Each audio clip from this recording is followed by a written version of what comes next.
Hello मेरे बच्चों। पूरी वीडियो लेट हो गई क्योंकि मेरी खुद तबीयत ठीक नहीं है। 2-3 दिन से खांसी नज़ला मौसम का थोड़ा असर हुआ था, इस वजह से। तो पहले हमारे पास कॉस्ट अकाउंटिंग में हम लोगों ने एक क्वेश्चन जो सॉल्व किया था, उसके बाद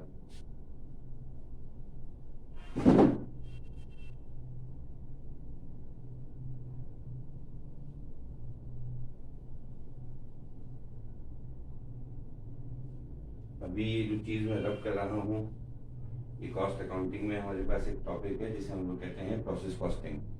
प्रोसेस कॉस्टिंग में बच्चों को बहुत ज़्यादा परेशानी होती है, लेकिन जब ग्रेजुएटली हम लोग आगे बढ़ेंगे तो फिर उसके बाद मैं आप लोगों को इसके मुताबिक बताऊंगा कि इसको सॉल्व करना बहुत ही आसान होता है।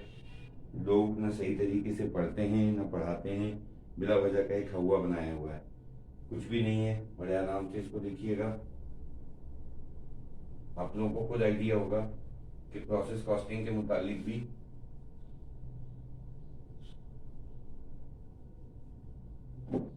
आप लोगों के सवाल कितने आसानी से सॉल्व होते हैं।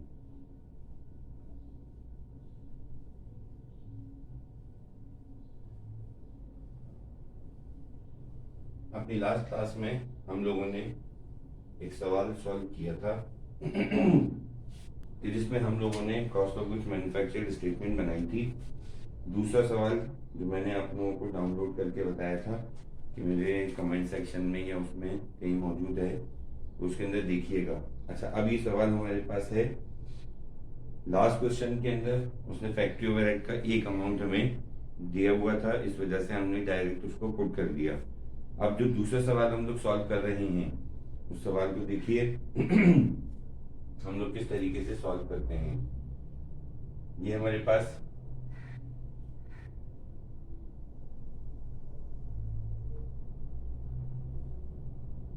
बिल्कुल इसी तरीके से आप लोग पेंसिल से अपने पास 2 कॉलम बना लेंगे। देखो, पेंसिल से काम करने में एक फ़ायदा ये होता है कि हमारे पास जो कॉलम्स आते हैं उनसे हम लोगों को फिगर्स को एक सीक्वेंस में करने में आसानी होती है, जिसकी वजह से टीचर को देखने में सवाल भी बहुत आसान लगता है और टीचर बहुत इजीली उसको चेक कर लेता है।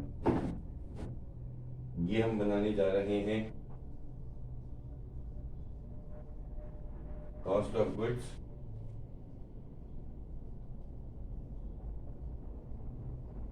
मैन्युफैक्चर्ड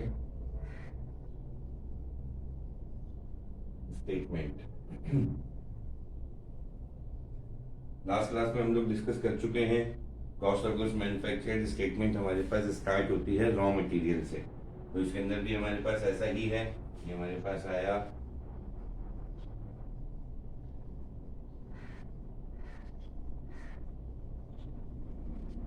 रॉ मटेरियल बिगिनिंग या ओपनिंग, वॉटेवर जो भी आप इसको कहें। हमारे पास सवाल के अंदर गिवन है 2, एक 1 जनवरी और एक 31 दिसंबर। तो ऑब्वियसली जो 1 जनवरी को हमारे पास है वो रॉ मटेरियल बिगिनिंग है। रॉ मटेरियल बिगिनिंग हमारे पास हम लोग लिखेंगे सेकंड कॉलम में 30,000। इसमें हम लोग लिखते हैं ऐड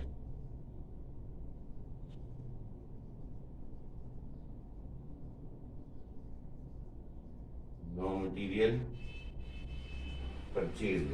रॉ मटेरियल परचेज हमारे पास दिया हुआ है 215,000।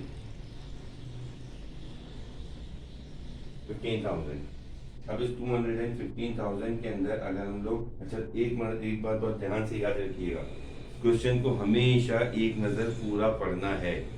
बाज़ औक़ात ऐसा होता है कि हमारी काम की चीज़ें स्टार्टिंग में लिखी होती हैं, बच्चे जो होते हैं डायरेक्ट इसको करना शुरू कर देते हैं, फिर एक आध एक कोई चीज़ टीचर 5-6 चीज़ें देने के बाद देता है, उसकी वजह से फिर हम लोगों को प्रॉब्लम हो जाती है।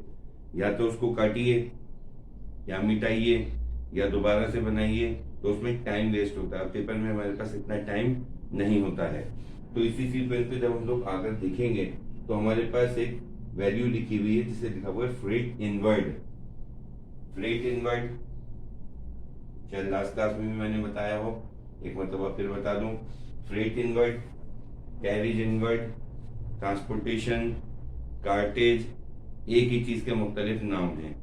ये हमारे पास उस ट्रांसपोर्टेशन के खर्चे को कहते हैं। अच्छा, एक शायद मैंने लास्ट क्लास में बताया, फिर एक मरतबा मैं इसको डिस्कस करूँ। हमने अपने टीचर से इस चीज़ को भी डिस्कस किया, सर जब सारी चीज़ें एक ही जैसी हैं तो फिर इनके नाम अलग अलग क्यों हैं?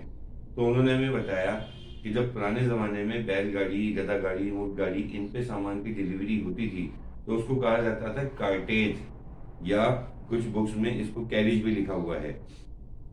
ज़माने ने तरक्की की, हमारे पास गाड़ियाँ आना शुरू हो गई, ट्रक्स आ गए, सुजुकी आ गई, तो इसमें तो फिर इसको ट्रांसपोर्टेशन इनका नाम दिया जाने लगा। फिर जब रॉ मटेरियल हम लोग इम्पोर्टेड यूज करने लगे तो शिप का जो किराया होता है पानी के जहाज का, उसको हम लोग फ्रेट के नाम से याद करते हैं। एनी हाउ, ये सब के सब हमारे पास एक ही चीज के मुख्तलिफ नाम होते हैं। अब उसके बाद इसमें हमारे पास दिया हुआ है फ्रेट इनवर्ड, ये हम लोगों ने इसमें ऐड किया।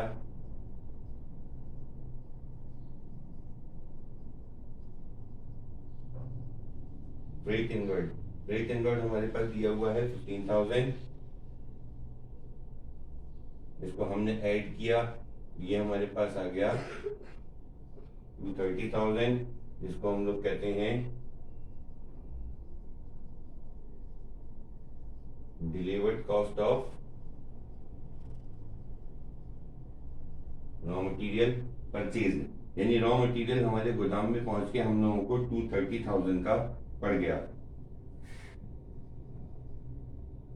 इसके बाद इसमें से लेस करते हैं, हमारे पास गिवन है परचेजेस डिस्काउंट,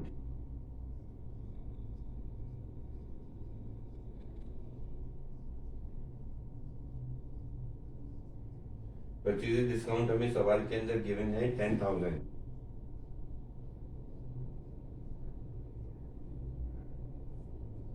और एक बात और याद रखिएगा कि परचेज डिस्काउंट हमारे पास जल्दी पैसे देने पर जो हमें डिस्काउंट मिलता है उसे हम लोग कहते हैं purchase discount.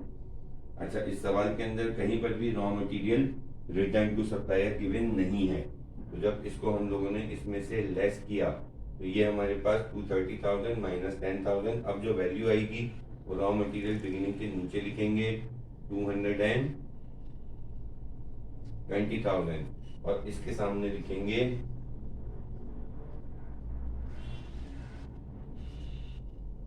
Net purchases of raw material. Beginning inventory के अंदर net purchase of raw material, इसको ऐड करेंगे तो ये हमारे पास आ गया 250,000, इसको कहते हैं टोटल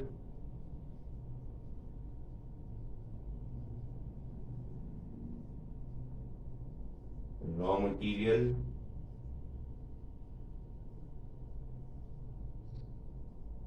अवेलेबल फॉर यूज। कुछ किताबों में अवेलेबल फॉर कंज्यूम भी लिखा गया है, एक ही बात है, नो प्रॉब्लम। फिर इसमें से हम लोग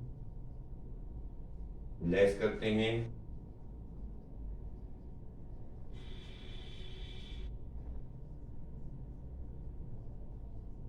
रॉ मटेरियल एंडिंग जो 31 दिसंबर में हमें दिया हुआ है ये हमारे पास है 40,000। जब 40,000 लेस किया तो जो फिगर हमारे पास आएगी, मैं लास्ट क्लास में भी बता चुका हूँ, ये कॉलम फाइनल फिगर के लिए है, उससे पहले कुछ प्लस माइनस करना होगा, इस कॉलम के अंदर करेंगे, उससे पहले कुछ प्लस माइनस करना होगा, इस कॉलम के अंदर करेंगे, तो ये फाइनल वैल्यू आ गई, जिसे हम लोग कहते हैं total raw material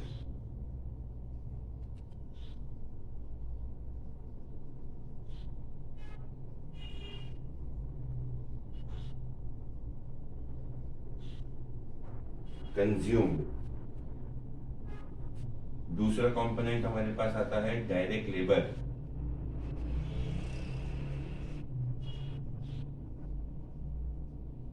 direct labour हम लोग जब सवाल देखते हैं तो हमारे पास गिवन है 90,000।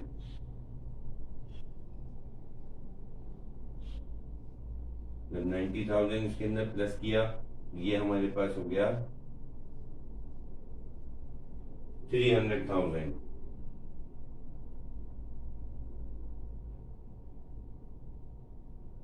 अब 300,000 जो हमारे पास है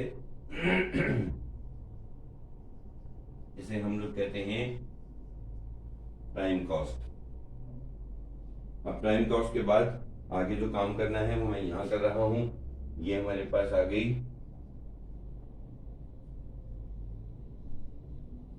प्राइम कॉस्ट 300,000।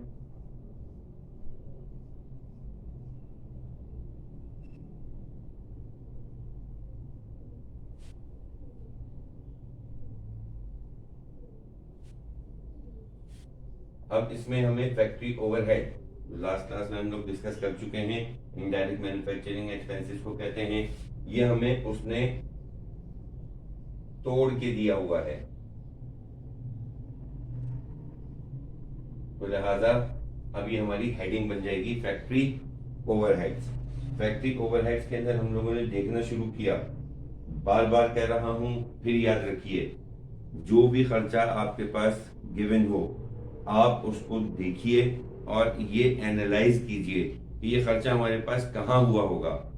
अगर फैक्ट्री के अंदर हुआ है तो फैक्ट्री ओवरहेड है, अगर हमारे पास फैक्ट्री से बाहर से मुराद ये है या तो शोरूम के अंदर हुआ है या हमारे पास फिनिश गुड्स के अंदर हुआ है, वो जो हमने लास्ट क्लास में, अगर आप लोगों में से किसी ने मेरी प्रीवियस वीडियो नहीं देखी है तो वो देख लीजिए, हमने फैक्ट्री का एक नक्शा बनाया था। तो फैक्ट्री तक होने वाले खर्चे को हम लोग फैक्ट्री ओवरहेड कहते हैं। तो इसमें फैक्ट्री ओवरहेड हम लोगों ने देखना शुरू किए। ये हमारे पास सबसे पहले इसके अंदर आ गया heat, light and power.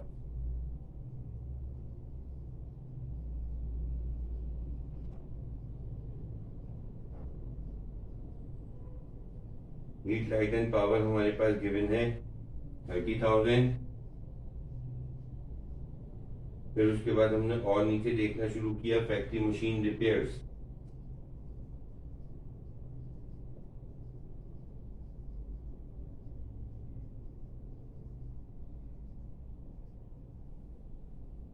Factory machine repairs हमारे पास दे रहा है 5,000। अच्छा, बाज एक चीज बच्चों के जहन में आती है कि नहीं पहले इनडायरेक्ट मटेरियल लिखना है, इनडायरेक्ट लेबर लिखना है, जरूरी नहीं है। सवाल के अंदर जो चीज आपको जिस सीक्वेंस के अंदर दी गई है आप उसी सीक्वेंस में अपने पास लिखते जाइए, नो इशू, नो प्रॉब्लम। फिर इसमें हमारे पास कहता है हीट, लाइट एंड पावर के बाद factory machine repair. Factory machine repair के बाद हमारे पास आया फैक्ट्री इंश्योरेंस।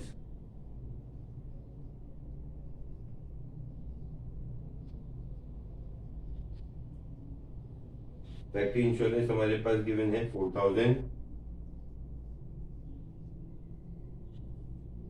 फिर उसके बाद हमारे पास आ गया इनडायरेक्ट लेबर। अब आया हमारे पास, तो जिस सीक्वेंस में दिया गया है हम भी उसी सीक्वेंस के अंदर लिख देंगे, नो प्रॉब्लम।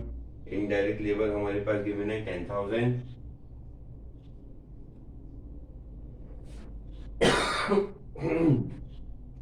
और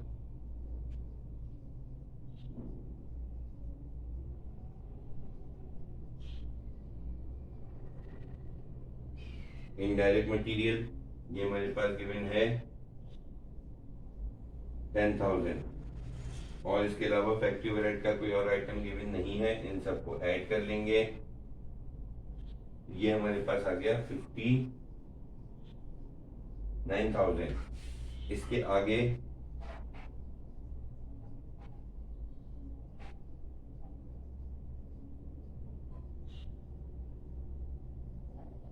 ये आ गया टोटल फैक्ट्री ओवरहेड्स। अब ये याद रखिए, बहुत सारे स्टूडेंट ये काम करते हैं, factory overhead, total factory overhead नहीं लिखते हैं। कुछ सवालात ऐसे होते हैं जिसमें उनसे फैक्ट्री ओवरहेड का रेट मांगता है, तो अगली क्लासेस के अंदर हम लोग उसके मुतालिक भी बात करेंगे। एक क्वेश्चन मैं अभी आज की वीडियो के अंदर कमेंट सेक्शन में कहीं पर उसके अंदर कम्युनिटी सेक्शन में डाल दूंगा, उसको क्वेश्चन को भी अपने पास जरूर कॉपी कीजिएगा। फैक्ट्री ओवरहेड का रेट कैसे निकालते हैं अगली क्लास में हमारा टॉपिक, सबसे पहले यही हम लोग इस चीज को डिस्कस करेंगे। अब 300,000 प्राइम कॉस्ट जो आई थी, इसमें टोटल फैक्ट्री ओवरहेड्स को हम लोगों ने ऐड किया, तो अब जो वैल्यू हमारे पास आई इसको कहा जाता है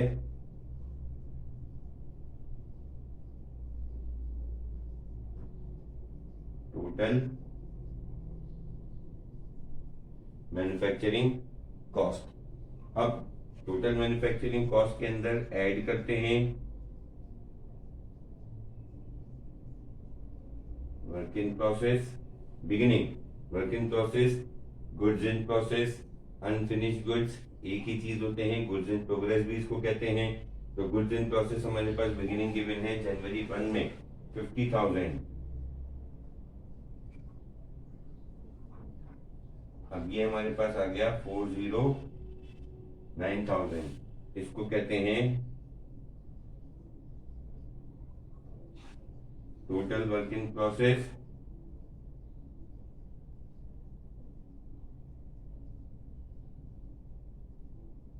ड्यूरिंग द पीरियड। फिर इसमें से लेस करते हैं कॉस्ट ऑफ गुड्स मैन्युफैक्चर्ड का सबसे आखिरी आइटम वर्क इन प्रोसेस,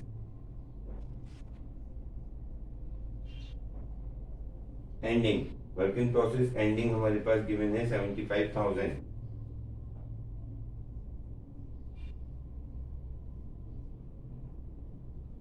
तो 409,000 में से हम लोग 75,000 को लेस करते हैं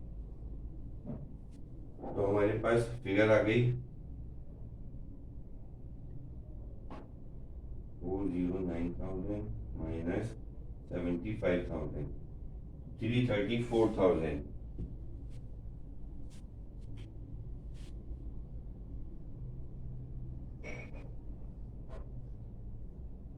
इसको कहते हैं